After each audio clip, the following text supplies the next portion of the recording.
আরে কি রোজা রাখছেন যে যৌতুকের টাকা দিয়ে ইফতার করা লাগে? আপনার রোজা আপনাকে অভিশাপ করবে, বদদোয়া দিবে যে তুই আমারে বেইজ্জত করছস। তুই কেমন রোজা রাখলি যে ব্যয়ের বাড়ির জিনিস দিয়ে তোর ইফতার করা লাগে? এত ছোট লোক।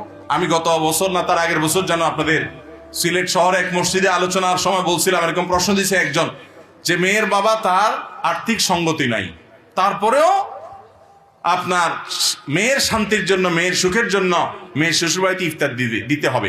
অনেকে বলে খুশি হয়ে দেয়। আরে ভাই, খুশি আমাকে দেয় না কেন? আপনাকে কেন দেয়? আপনাকে দেওয়ার মানে হলো মেয়েটার সুখের জন্য বেচারা দেয়, ঠিক না বে ঠিক? সাদে দেয় না, জানে যে না দিলে মেয়েটাকে খোঁচাখুচি করা হবে, তার শান্তির জন্য দেয়। এগুলো চাঁদাবাজি। তো আমি সেই প্রশ্ন উত্তরে বলছিলাম, যাদের শ্বশুর বাড়ির কাছ থেকে এরকম ইফতার কোরবানির সময় গরু ছাগল আশা করেন, তারা আল্লাহর হস্তে ওই মেয়েটাকে কষ্ট না দিয়া, না জ্বালাইয়া আমাদের কাছে আসুন্নাহ ফাউন্ডেশনে দরখাস্ত লেখেন যে আমি একজন ফকির কপাল পড়া ছেলের বাপ বা ছেলের মা, বা আমি পাত্র, আমি আমার শ্বশুর বাড়ি থেকে যৌতুক প্রত্যাশী ছিলাম, কিন্তু আপনার ওয়াজ শুনে সেটা নিতে পারলাম না। আমি গরিব মানুষ, ইফতার করার টাকা নাই, তাহলে আসুন্নাহ ফাউন্ডেশন ইফতার তহবিল থেকে আপনাকে ইফতার দেওয়া হবে ইনশাআল্লাহ। এই ওয়াদা করার পর ফেসবুকে গত বছর বোধহয় আমরা বলেছিলাম কোরবানি উপলক্ষে যারা শ্বশুরবাড়ি থেকে এগুলো আশা করেন তারা আসুন্নাহ ফাউন্ডেশনে দরখাস্ত করেন।